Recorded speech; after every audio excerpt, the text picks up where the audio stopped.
Good afternoon, and welcome back to our Arts and Entertainment Lecture Series. We're thrilled to have you join us once again for another captivating session with our dear friend, esteemed American composer Sam Adler. For those who joined us in January, you'll remember Sam's gripping account of his early years in Mannheim, his harrowing escape from the Nazis during Kristallnacht, and his journey as a young musician in America. What was initially planned as a single program has blossomed into a series. And today marks the much anticipated second installment of this compelling four-part journey. For those of you joining us for the first time, it's worth noting that Sam is just 2 days away from celebrating his remarkable 96th birthday. A true luminary in the world of music, Sam Adler stands as one of the greatest composers and conductors of our time. With the daring spirit that has yielded over 400 published works, he has imparted his wisdom during a storied career spanning 6 decades at renowned institutions like Juilliard and Eastman. His recent album, To Speak to Our Time, performed by the acclaimed Gloria Dei Cantores, and conducted by Richard Pugsley, garnered the American Prize, adding yet another accolade to his illustrious career, which includes ASCAP's esteemed Aaron Copland Lifetime Achievement Award. Yet, beyond his musical prowess, Sam is a masterful storyteller. Whether through his compositions or in conversation, his gift for captivating audience knows no bounds. Moreover, Sam serves as a bridge builder, fostering connections between individuals of diverse backgrounds, ages, and musical preferences. His book, Building Bridges with Music, Stories from a Composer's Life, is soon to be reintroduced by Paraclete Press, and it is a testament to his remarkable ability to unite hearts and minds through the power of music. Order information will be available at the very end of this discussion, so you'll have to stay till the very end. So without further ado, Sam, let's pick up where we left off. Thank you so much, Paul. It's a pleasure to be here again, and I welcome everybody. I'm delighted to be with you this afternoon or morning, whatever time it is in your zone. And I hope that you all have had days like I have had, and that is days that completely change the direction and perhaps even the meaning of your life. Such a day I would like to start with today, and that is Christmas Day, 1951. I was a soldier, as I've noted before. At that time, I was a corporal, and my task in the Army was partially as a part of a unit that was the artillery of our division, which was the 2nd Armored Division, as well as spending 3/4 of my time helping the chaplains do the services, sometimes cleaning the chapel, other times doing the Jewish services, since we had a very great shortage of Jewish chaplains. We had a division of 24,000 men, but we did not have a Jewish chaplain for the 500 Jewish soldiers we had. And so therefore, the chief chaplain in Heidelberg made me the Jewish chaplain, whatever that meant. It did mean I did services for Friday evening. At any rate, that was my job in the Army up to this point. And the Christmas Day, 1951, changed everything in my life, the direction, the meaning, and other chances for me to do things that were completely unexpected. Let me tell you about that day. Well, it was a very cloudy and very snowy day in the little village where we were stationed. The name of it was Baumholder. There were 3,600 people in the town, and as I said before, 24,000 soldiers in the barracks. The relationship between town and military was very tense at best. And I was very worried about it, even though I had begun something in town, and that is I founded a civic choir. It was mainly made up of people from the Catholic and the Protestant church choirs. And we had prepared for Christmas that day to perform the Christmas section of Handel's Messiah. Well, we were very worried because in the morning I learned that in the hall where we were going to perform, which seated 2,800 people, there were less than 500 tickets sold by that morning. We were all worried that we were going to have a half-empty hall at best. We were going to have to sort of staff it with military. Right. But we wanted, of course, to present it to the community. But tickets were very slow in selling. Mostly the tickets were sold to the choir and their families. Well, the morning started as usual on every festival morning with a 7 o'clock Episcopal service where my choir, of course, sang. This was the Christmas morning service, and the choir sang at the 7 o'clock Episcopal service, the 8 o'clock Catholic Mass, the 9 o'clock Protestant, all kinds of Protestant service, and another Mass at 11 o'clock. After that, we had done those, and they went very well. My choir at the chapel was just terrific. These kids sang and learned music very quickly and did a wonderful job in every service. Well, they all went to lunch, and at 1 o'clock, we decided to go downtown and to carol, which was unknown in Germany. Well, at first, we were in the town square, and we sang one carol, and there were maybe 10 people there.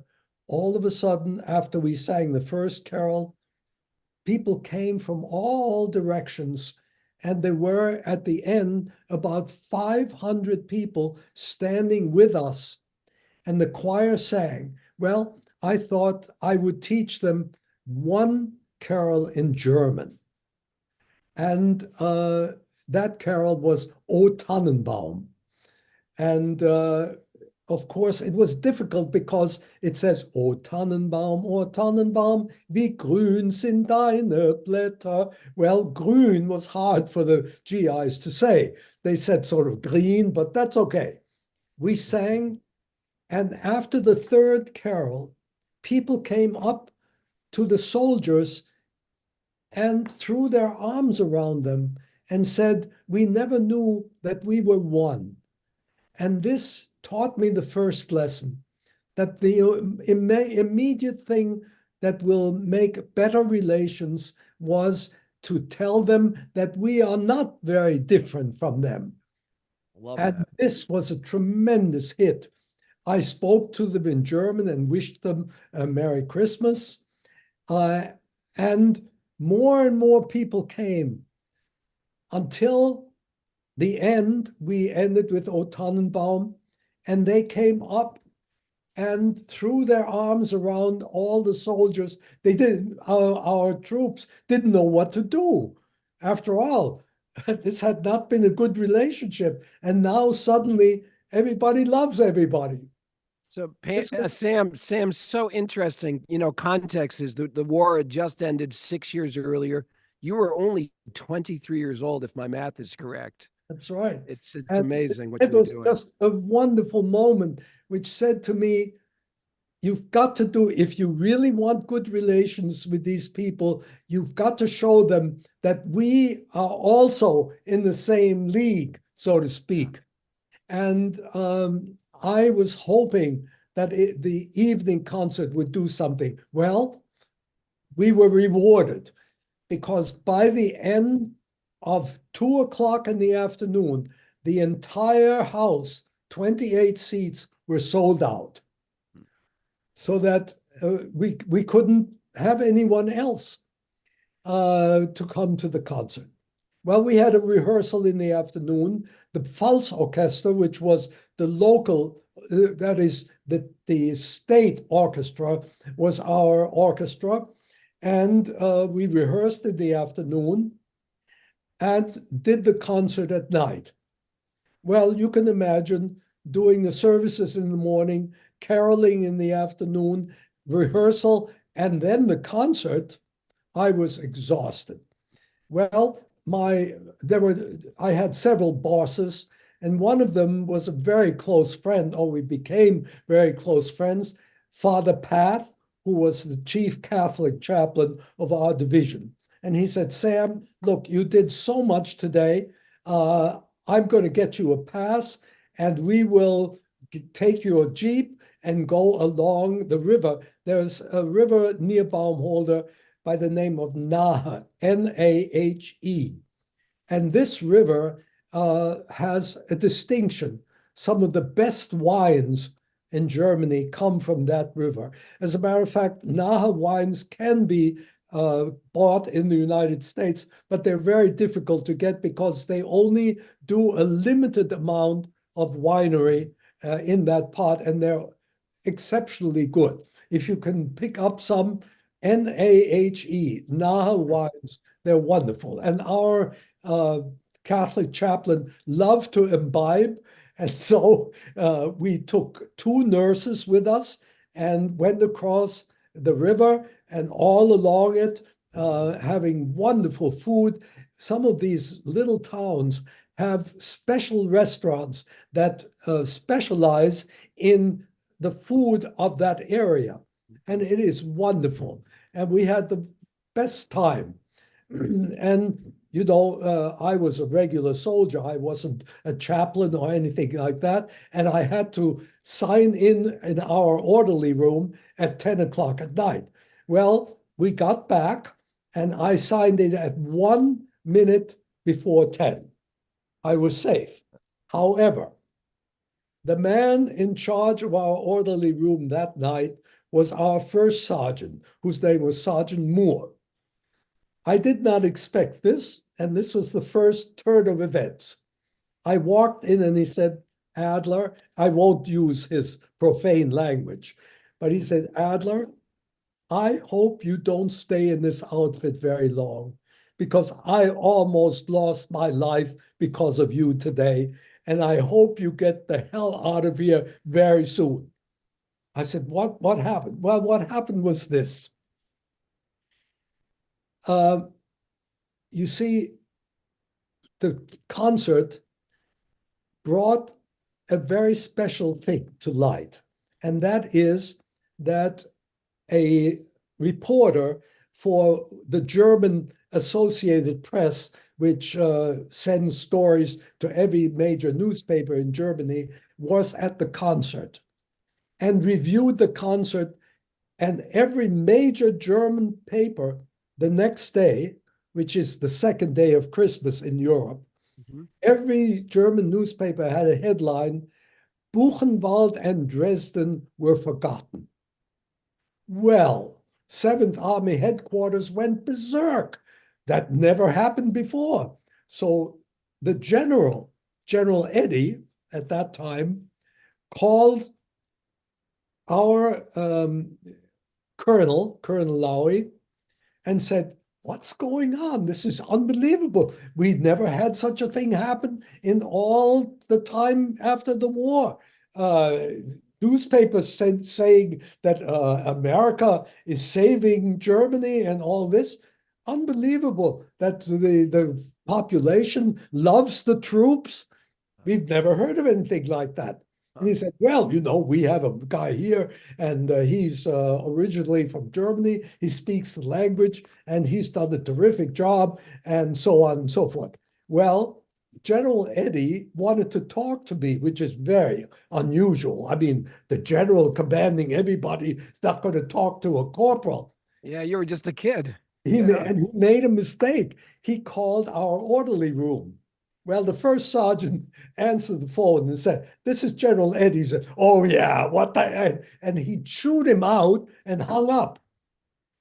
General Eddie called back. Oh And my the, gosh. and the first sergeant did the same.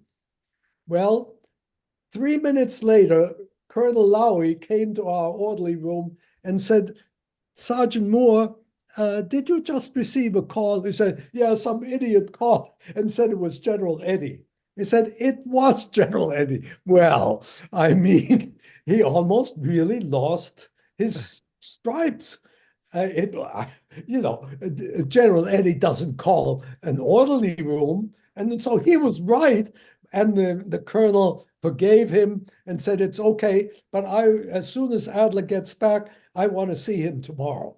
Hmm. Well, I went to see the colonel and he said, "Adler, I want you to do a concert again next week." I said, "Well, I mean, we can't do that. We learned the Messiah and so on."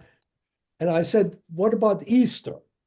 He said, "Okay, we'll have a concert Easter Sunday." All right. Well, that was okay. So I taught you see, I'm a firm believer in doing the Christmas portion on Christmas and the Easter portion of the Messiah on Easter, because the text doesn't make any sense. I love that. I love Since that. by man came death and Jesus was just born. I mean, you can't do that.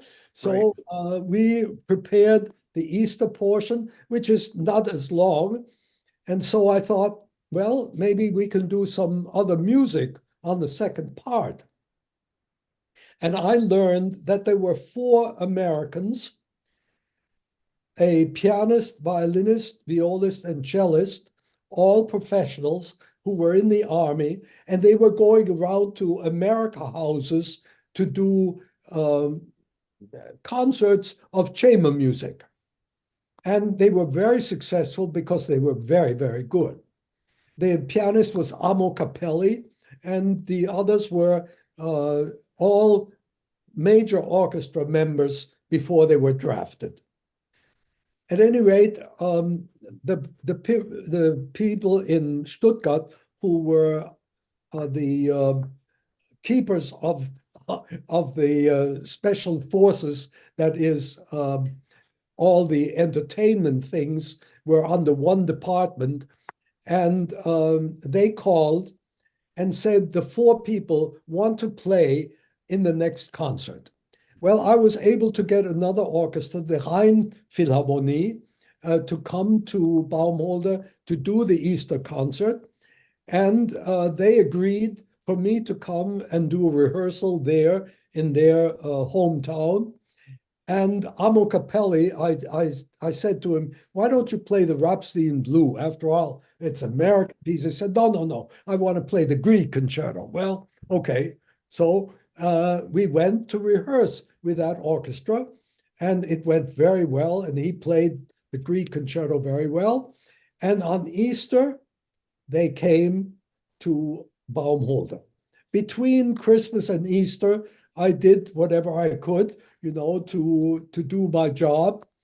But because of the shortage of Jewish chaplains, I was asked to come to Heidelberg by the chief Jewish chaplain, who had to go to Iceland to do 2 weddings, to do the services for the 7th day of Passover. And I said I would do it. And they said they would send a car to pick me up. That was very nice. Anyway, we got to Easter. We did the concert, and this time we had to do it twice, because we did not only have 2,800 people, but we had them twice. So we did the Easter concert twice, and after the second, completely exhausted, the 4 members, the the piano quartet and I went to the non-commissioned officers club and had a drink. And they said, Sam, what the heck are you trying to do? I said, well, look, we have to show the German population, no, the European population, that we have a culture.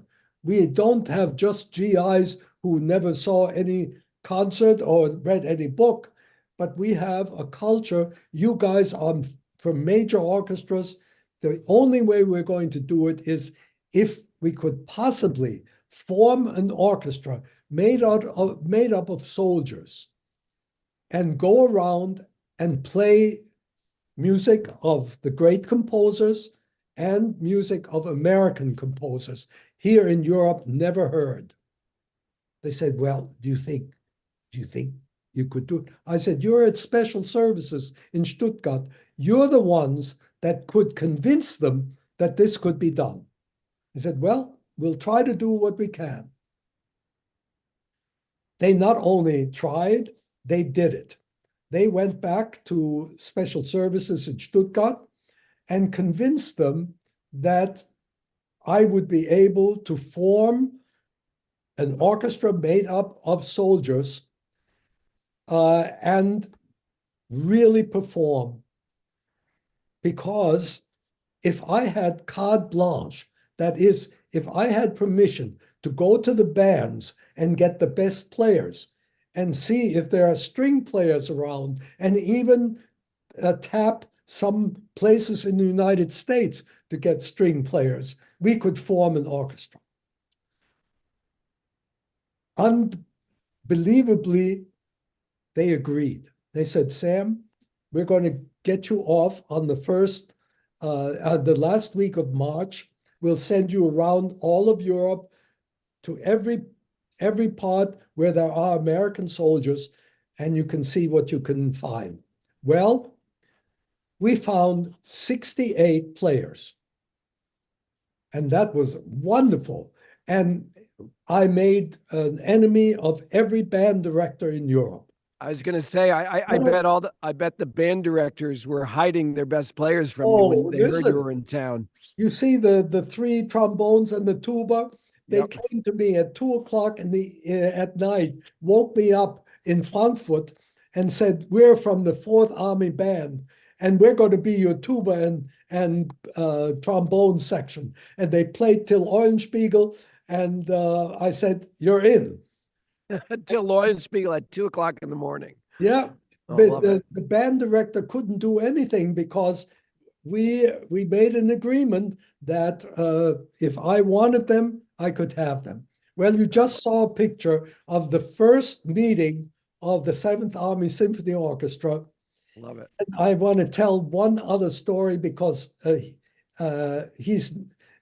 can't see him very well on this picture, but you can in the next picture. And that is, we needed an officer.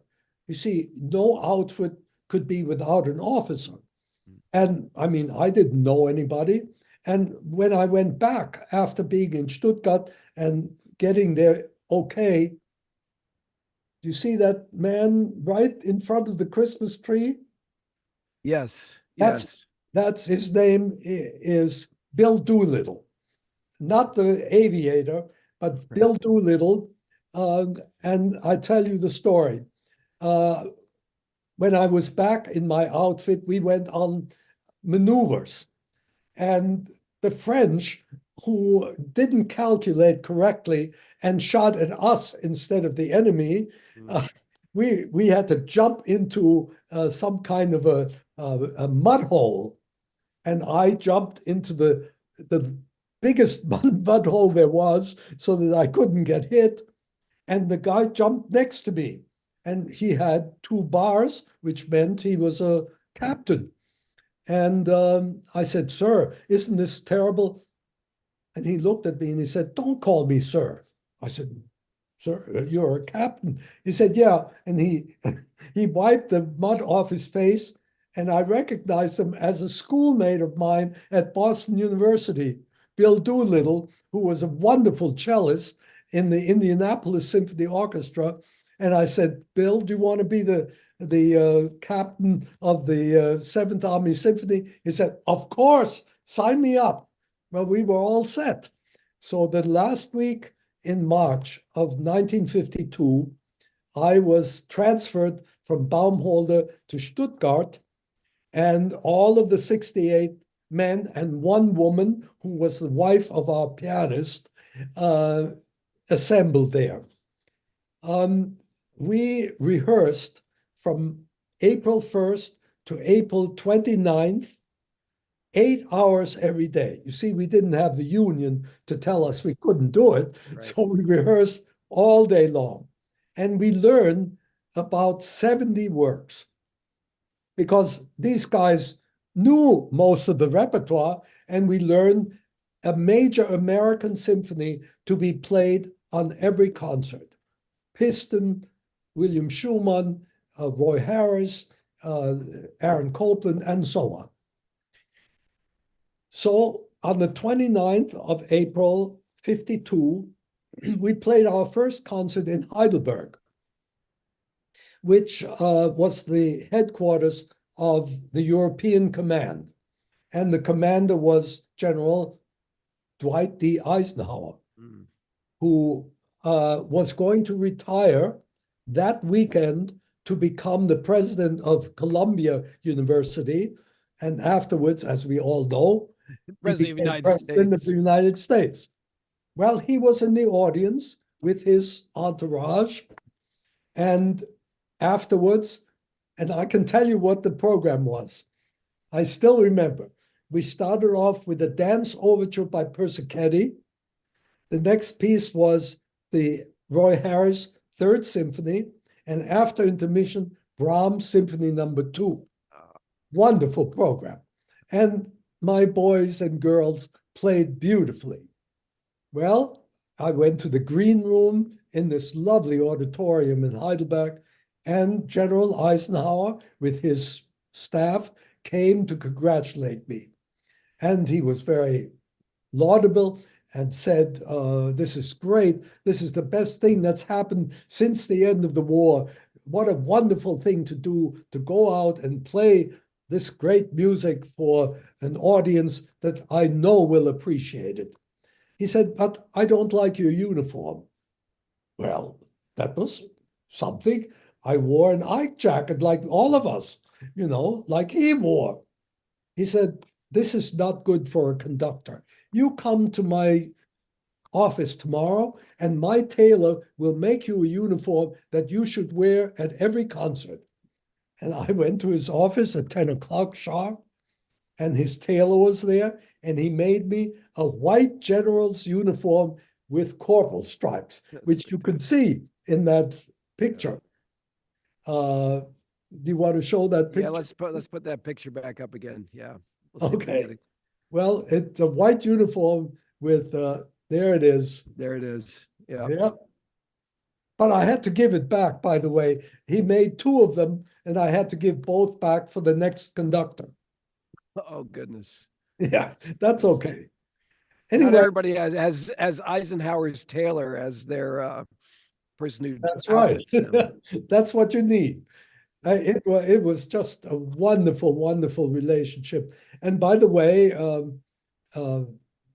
I did get a special recommendation or a special thing after I got out of the army, which was sent to me by the general who took over from General Eisenhower. At any rate, for the next 3 months, we did 90 concerts every night, all over the place, in every city of Germany and Austria. And it was a wonderful experience for a conductor, who had conducted some concerts when I was a student at BU, when I was a student at Harvard. But this was a real orchestral tour. And we played, sometimes we had to play two concerts, a Pops concert and a regular concert. And we did all of that. So after the 90 concerts, the orchestra said, "Sam, now look, you haven't given us a day off yet. Let's take the next Friday, Saturday, and Sunday and not play any concerts, and we'll go. And we did that. Well, unfortunately, some people don't come back because of the train didn't come back and this. And we were having, I'll never forget, a concert in Augsburg, which is a rather large city, a beautiful hall in the opera house. And we were again playing the Harris Symphony. And the Harris Symphony has something very important, and that is it has solos for the timpani. And you know what? Our timpani player got stuck in Frankfurt. So I walked across stage about an hour before the concert, and I was so distraught. And a guy comes up to me and said, in a strange accent, I would like to join the Seventh Army Symphony. There are a lot of guys came up every concert, and we took some because I played the violin. We listened to him. He played okay. But most of them, I played the guitar. I played the ukulele, And I said, well, what do you play? He said, I play the timpani. So, well, isn't that God himself providing you something? Yeah. He said, he knew. You play the timpani? And then I thought, oh, yeah, maybe he played the timpani. He said, yes, for the last 2 years, I was the timpanist of the Munich Opera. Well, he read that symphony. And of course, our poor GI Symphony timpanist lost his job. Yeah, his name was Impoko, and he was a wonderful guy from Brooklyn. He played percussion instead, which was fine. And this timpanist was first rate, was a real pro. And the Army doesn't care about my knowing the score or not knowing the score. So I get a special service telegram. Dear Sam, we're sending the orchestra to the first Mozart festival to be held after the war.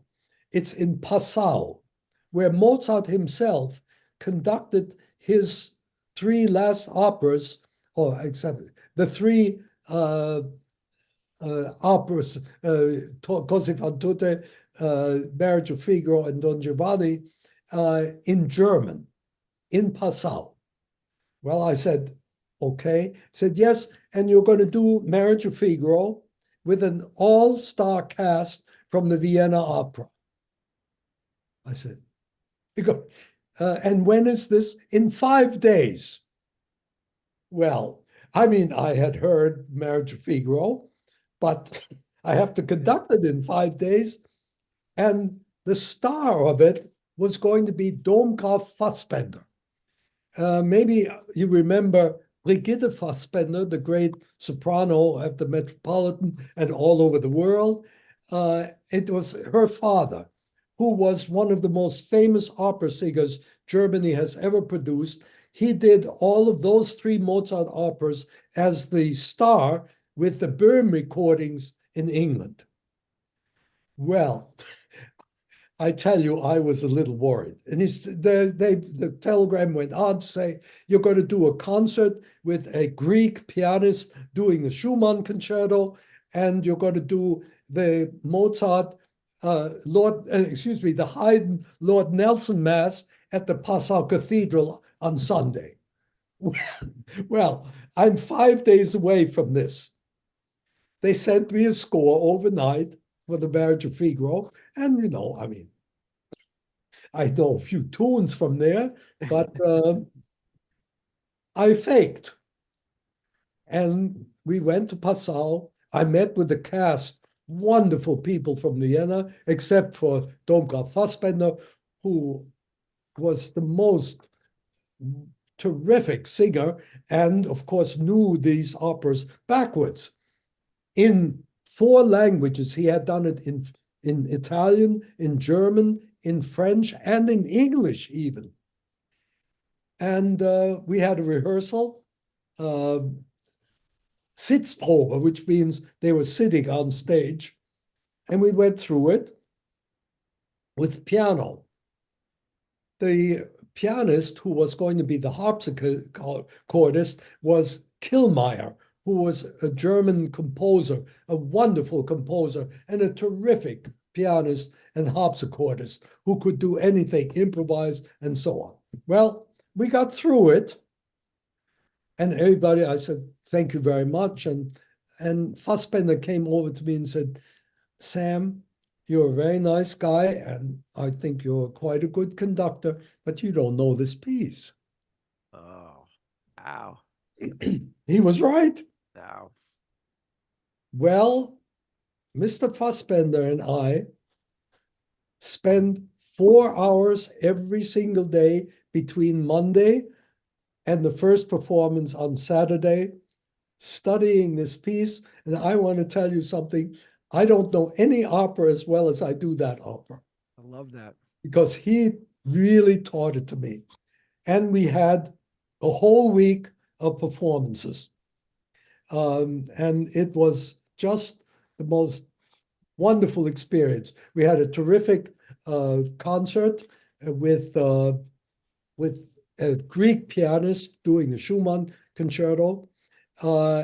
And on Sunday at the cathedral, we did the Lord Nelson Mass with two of the greatest soloists I could imagine, Irmgard Seyfried and George London, my favorite bass baritone in all the world. I'm sorry to say he died quite early, but he was one of the great bass baritones. And those two soloists and a wonderful chorus with the orchestra did the Lord Nelson Mass, still one of my favorite pieces. Well, this was a great experience also for the orchestra because they were, after being in the hotel for 2 nights, after the concert, the mayor of Passau came and put us up in the castle. They made the castle ready for the entire orchestra, and we went there and stayed for the entire trip in Passau. After that, it wasn't that it was downhill, but this was a high point in the experience for these men and one woman. You know, no, I was going to say, Sam, what I appreciate so much about your musical journey is you always say, yes, I will do that. And even the day you don't know the score, I will learn it, and it will be just an extraordinary experience. So I thank you.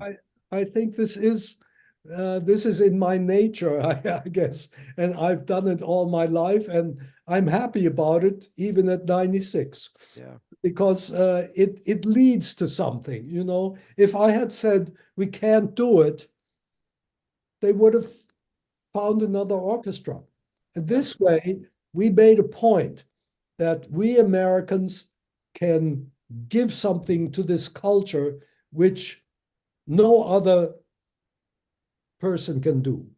And by the way, the Mozart Festival in Passau is still going. We started it in 1952, and it's still going every year. I get a notice that they're doing such and such.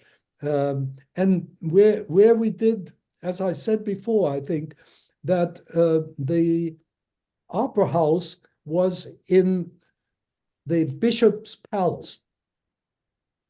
And the opera house was the same house where Mozart himself conducted the German first German performances of the 3 Italian operas, Così fan tutte, Marriage of Figaro, and Don Giovanni. It was a great privilege, and of course, it prepared me for something that's going to come up either late today or in the next lecture, and that is my preparing to do opera later on in life. Yeah. Also for writing an opera or some operas later in life. At any rate, we continued on the tour, And I was supposed to get out of the army on the 10th of December, 1952. Well, we had also started something wonderful. And in those days, there was AFN, American Forces Network, which was a bunch of radio stations all over Europe, actually having 3 hours of classical music every day. And 1 hour I organized with them was to feature the Seventh Army Symphony Orchestra. And so, because I wanted to show what I felt about these pieces, we started every concert with the first movement, the first theme, that wonderful bubbly opening of the Italian Symphony of Mendelssohn. And we ended with the beginning of the Meisterbringer Prelude, bringing Mendelssohn and his nemesis Wagner together in one program. I always felt that Wagner was envious of Mendelssohn rather than hating it. Oh. But we had a concert every week on AFN. And before I went home, they called me and said, look, Sam, we're going to keep you 2 more weeks and pay you $25 a day if you record a concert that we can have for the rest of this year and perhaps into next year.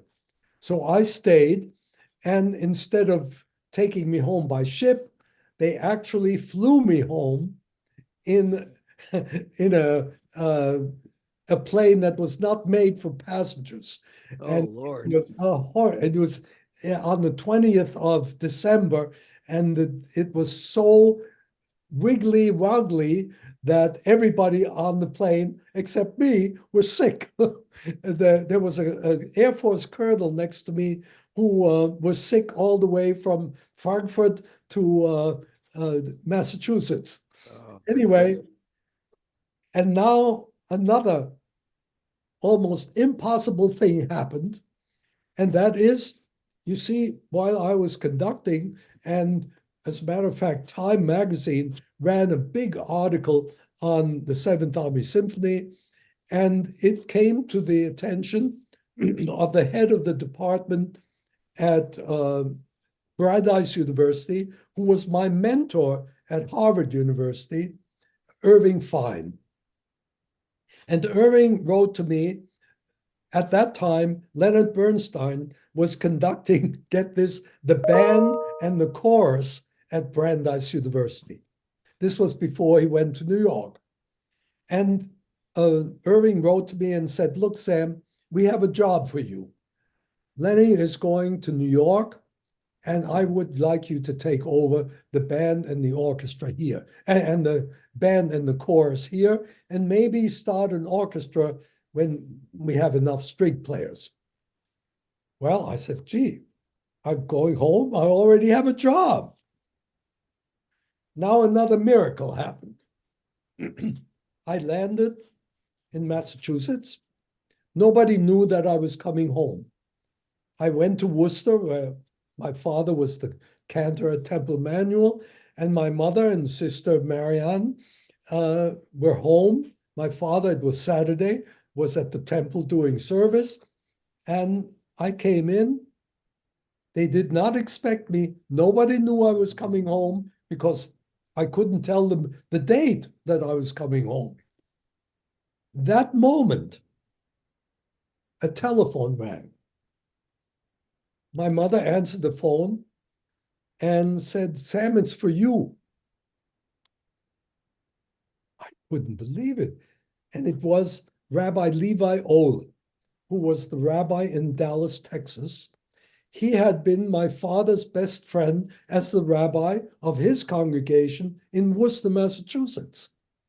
He had gone to Dallas because Dallas was really growing Jewish population, and was the rabbi, the senior rabbi at Temple Emmanuel in Dallas, Texas. And he said, Sam, I don't have a job here, but I'd like you to come here because we're building a new building. And I want you to come here because I want the best music program of any synagogue in America. And I want you to tell my music committee how that could be. I don't have a job for you, and I'm not saying that you're going to come here. I just want you to talk to the music committee. I'm sending you a plane ticket and you come down. Well, okay. I had been in Dallas because, I was stationed at Fort Hood and I had visited several times. And it was one of the big cities, Austin, the other one, that was close to the base. So I flew down, and Rabbi Olin put me up in his house, and I had a meeting with the music committee. And there was a lady, Magda Foltz. I'll never forget her because she was quite influential in my later life. She was the chair of the committee, and she was a tough cookie. And I told them what I could foresee. We have choirs. I love to call it from womb to tomb, from the third, fourth grade to adult. And we could have concerts with orchestra, with the Dallas Symphony and so on. And she just listened and said, how much do you think this would cost? I said, I don't know, but we have to have a big budget. You decide. And she said, well, okay, I think you're too expensive for us. Okay, well, I didn't need a job. I already had a job. I thought, okay, I went back home. My mother said, how was it? I said, oh, I had a good time. Wonderful. I said, did I have a call? She said, yes, Irving Fine called. I said, yes. And I said, you already had a job in Dallas. Thanks, Mom. That's my mother, Thanks, Mom. Yeah. Well, she was right that Levi Olin had told her that if I do well with the committee, he would hire me. Well, that's what happened. And he called again and said, Sam, I have two things for you. You become music director of the temple, and we will do whatever you can get together. And also, there's a job open at Southern Methodist University to teach theory, and they're happy to have you. I was delighted. And my salary was $5,000 a year, which was okay. I could at least live. So I said, okay. I lost the job at Brandeis, which was all for the good, by the way. And I went down to Dallas. I bought myself a new red Chevrolet with the money that I got from AFN doing all those extra broadcasts. And I drove down. Well, the trip was very, very informative because, there were no major highways like the Pennsylvania Turnpike or the New York Turnpike. You had to go all the roads, those side roads. Well, I went along the lake and all the way through Ohio and all the way down to Texas, Oklahoma, Texas. Yes, right down the center. Right down the center. Well, the road led to Athens, Texas. Athens, Ohio. Well, Athens, Ohio is the home of the University of Ohio. And it was January, early January, and it was just letting out. In those days, there were strange vacations around Christmas, and then you went for a week, and then you let out, and so on. And everybody was letting out, and I was going lot of traffic and a lot of people on the sidewalk. And I never pick up a hitchhiker, but at the corner, at the red light, there was a guy standing there with a French horn, hitchhiking. So I thought, well, I mean, French horn, you can't have a Tommy gun in the French horn. So I let him in, and he said, oh, thank God, I'm just going 100 miles down the road, and I want to tell you, I'm the principal horn in the orchestra here, and I'm shot. We played a concert Monday, Tuesday, Wednesday, and today is Thursday. Last night, we played a concert of brass choir music. And I tell you, we played a piece by a guy who should never write for brass because he doesn't know how to write for brass. So I said, oh, really? I'm interested in what, oh, he said, you never heard of this composer. I never did either. But I want to tell you, we played this piece and it has a high C in it and everything. I'm telling you, I'm shot. So I said, I'm really interested in what piece you played. So he said, well, it was called Concert Piece by Samuel Adler. And I said, that's me. And well, he didn't, at first he What are didn't. the chances? What are the I said, chances of he that? said, he said, what did you say? He said, I'm Sam Adler. He said, oh, no, that can't be. That can't be. So I said, yeah, that's me. And I said, I'll sing the tune for you.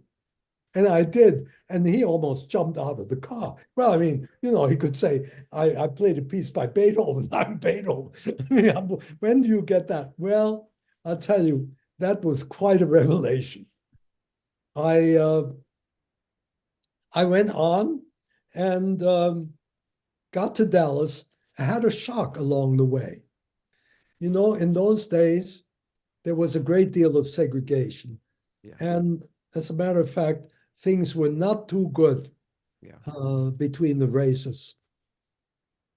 And I was shocked coming from the north to go through a town by the name of Commerce, Texas. It had a big sign, Commerce, Texas, the whitest people and the blackest earth. I said, gee, that's really something to get this kind of relationship. Well, I went to Dallas, I found myself an apartment, and it was the time the Temple Emmanuel was in the south end of town. It was a Moorish kind of building, very nice, and seated about 1,000 people. It had the choir and the loft right above the Torah ark. And Rabbi Olin didn't like the choir to be seen, so he put a curtain up. But on Saturday morning, they had a sisterhood choir. And the sisterhood ladies insisted on being seen because they wore new hats and so on and so forth. And so they always opened the curtain. Well, he didn't like that and said, wait, the first thing I want you to do is to form a children's choir, and they're going to sing on Saturday morning, and nobody's going to see them. And they're going to concentrate on the prayers instead of the hats. And this was my first introduction to services at Temple Emmanuel in Dallas. We had a professional double quartet, excellent singers. They all taught at either the University of North Texas or SMU. They were excellent singers, and a maiden lady organist who was okay. Not bad, not good, but okay. She always played a few wrong notes, but they were always nice notes. So we started, and of course, they did very traditional Reform Jewish music. That is music of the Southern Reform. You see, when the Jews in the 19th century came from Germany to America, they brought music of the Reform Synagogue of Germany to America. And America took this music to heart. And it was really very beautiful, but very 19th century, sort of, I would say the harmony sounds like not too good Mendelssohn. Mm. But there was two very good composers, Lewandowski and Sulzer.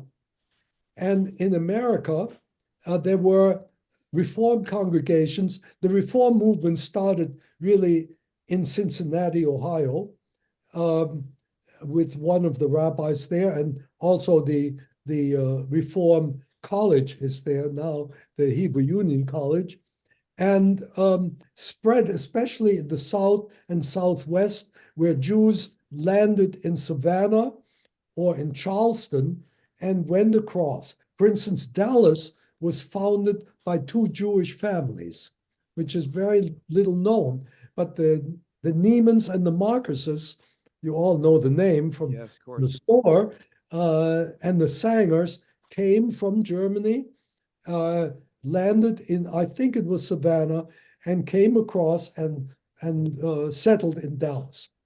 And so I think I will leave it at that. Yeah. And we'll start in the Dallas situation the next time, because I think I'm right there. Except let's ask, we have about 3 minutes. Maybe somebody has an urgent question. Yeah, the one question I had, Sam, is while you had such conducting while you were in the Army, how did you ever find time to compose outrageous brass music that the horn player was complaining about? Where did you ever find the time? I'm so glad you asked that. When I was an undergraduate at Boston University, I had a girlfriend who was a horn player. Well, I wrote a piece. And my theory professor, Robert King, was a very famous euphonium player. And he founded a publishing house called Robert King Music for Brass. And he said, Sam, why don't you write a piece for the brass choir? And I'll publish it. So I, over the weekend, wrote a piece called Concert Piece for Brass. And I brought it in, and he said, well, it's summer course. We don't have enough brass players. Come in September, and we'll have a full brass choir. Well, I went there in September, and I looked at the brass choir, which was very large, and the principal horn was this very beautiful blonde. I took one look at her, and I lost complete, my attention span was gone. But I got through the piece, and it was the concert piece for brass. And the only thing she said afterwards was, Mr. Adler, I like this piece very much, but don't write any more high Ds for the horn. Well, ever since then, I've tried not to write. But you know, I wrote 3 pieces for the brass choir. I wrote a piece for 2 trumpets, and all this brass music to get into her good graces. And for her recital, I wrote my first horn sonata, which I'm afraid is still one of my most performed pieces. Oh, that's great. Yeah. I want to thank you on behalf of all of us here at Arts Empowering Life. And I want to let people know, if you haven't seen the first talk that we did a month ago, you can go on the artsempoweringlife.org website, look up lecture series, and you'll see that one. This one will be there. And we're going to talk next month in April. We're going to talk, probably take you from Texas through Juilliard, through Eastman. So many stories. And I want to also put up now, probably at the end of it, I'm going to put up the new cover of your book, which is being reissued, Building Bridges with Music, Stories from a Composer's Life. And we'll put up order information. People can do advance pre-publication orders now. Hopefully by the time we do our final one, there'll be 100 sold. There'll be 100 sold. That's the goal, Sam, at least. Yeah. At least 100 sold. The QR code works there, but I thank you very much. It was a pleasure again. Thank you so much. Blessings, Sam. We'll look forward to next month. Thank you. Look forward to next month. We'll see you. Bye-bye.